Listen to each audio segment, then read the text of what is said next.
ధర్మ సందేహాల రూపంలో మనకి ఎన్నో విషయాలు, తెలియని విషయాలు చాలా చక్కగా వివరిస్తూ ఉన్నారు డాక్టర్ బ్రహ్మశ్రీ రవీంద్రనాథ్ సిద్ధాంతి గారు. చాలా విషయాల మీద అవగాహన ఉన్న వ్యక్తి, శాస్త్రాల మీద ఎంతో పట్టు ఉన్న వ్యక్తి. ఈరోజు ఒక మంచి విషయం గురించి తెలుసుకుందాం.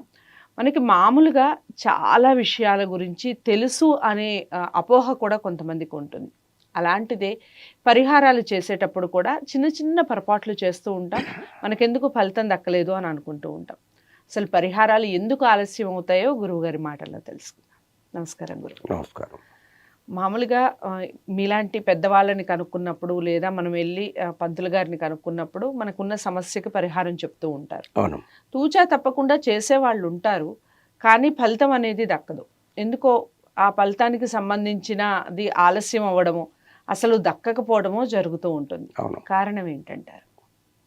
చాలా చక్కటి ప్రశ్న. ఇది అందరికి ఉపయోగపడే ప్రశ్న అమ్మా. అయితే విషయం ఏమిటంటే, ఈ యొక్క పరిహారాలు పనిచేయకపోవడానికి ప్రధానమైన కారణం ఏమిటంటే, మానవుడికి సంచిత కర్మ, ప్రారబ్ధ కర్మ, సంచిత కర్మ, ఆగామి కర్మ అని 3 కర్మలు ఉంటాయి.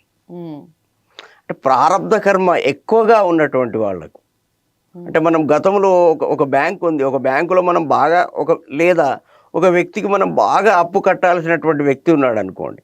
ఆ వ్యక్తి దగ్గరికి పోతే మనకు ఎక్కువ అప్పు ఇవ్వడు, మళ్ళీ ఆయన ఇవ్వడు, ఇంకొకరిని ఇవ్వనీయడు. అట్లాగే మనం చేసినటువంటి పాపాల సంఖ్య ఎక్కువగా ఉన్నట్లయితే మనల్ని తొందరగా ఇది చేయడం, అదొకటి. తర్వాత ప్రధానంగా ఇదే. తర్వాత ఇంకొకటి రెండవది ఏమిటంటే, పితృదోషాల వల్ల ఇలా జరుగుతుంది తల్లి. ఇప్పుడు చాలామంది అంటారు, పితృదోషాల వల్ల మాకు పాపం తొలగటేంటండి అని.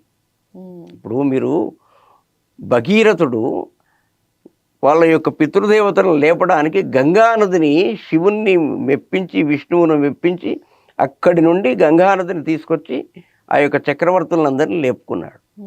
ఎందుకంటే ఆయనకు ఒకవేళ వాళ్ళంతా లేచి వాళ్ళ యొక్క లోకాలకు వెళ్ళకపోతే ఈయనకు వృద్ధి లేదు. అందుకే పున్నామ నరకం నుండి రక్షించేవాడు పుత్రుడు అని శాస్త్రం అందుకే చెప్పింది. అయితే విషయం ఏమిటంటే, ఈ యొక్క రెమెడీలు పనిచేయకపోవడానికి ఇంకొక కారణం ఏమిటంటే, ఎక్కువగా అబద్ధాలు ఆడటం. తర్వాత ఒకరి దగ్గర డబ్బు పుచ్చుకొని తన దగ్గర ఉన్న వారికి తిరిగి ఆ సమయానికి ఇవ్వకపోవడం. తర్వాత ఎప్పుడు ఇతరుల చెడు కోరడం. వాళ్ళు ఏమీ అనరు, కానీ వీడు నాశనం అయిపోవాలి అని మనస్సులో అనుకోవడం. ఈర్ష్యా స్వభావం, ఊరికేనే ఇతరులంటే గిట్టకపోవడం. ఇలాంటి ఈ అల్ప గుణాల వల్ల ఇంకొంతమందిలో అసలు ఎదుటి వాళ్ళు బాగుపడుతుంటే కూడా చూడలేని దాన్నే కదా నేను చెప్పాను ఇంతకుముందు, ఈర్ష్యాతత్వం. అది అస్సలు ఉండకూడదు. ఎందుకంటే మనకు గుడిసె ఉంటే పక్కవారిది బంగ్లా అయితే, మన గుడిసెకి ఏమన్నా అయితే కనీసం ఆ బంగ్లా కింద నుంచోవచ్చు అనే జ్ఞానం కలిగి ఉండాలి మానవుడు.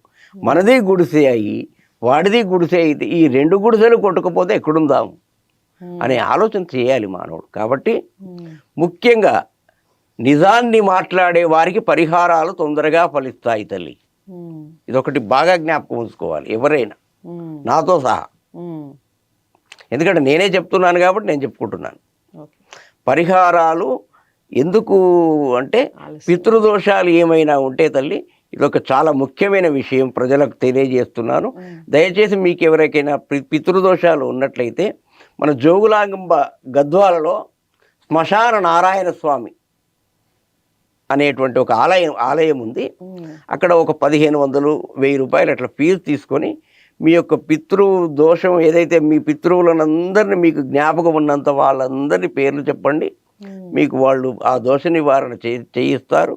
అక్కడ స్నానం చేయిస్తారు, అమ్మవారి దర్శనం చేయించి పంపిస్తారు. దీనివల్ల పితృదోషాలు తొలగే అవకాశాలు ఉన్నాయి.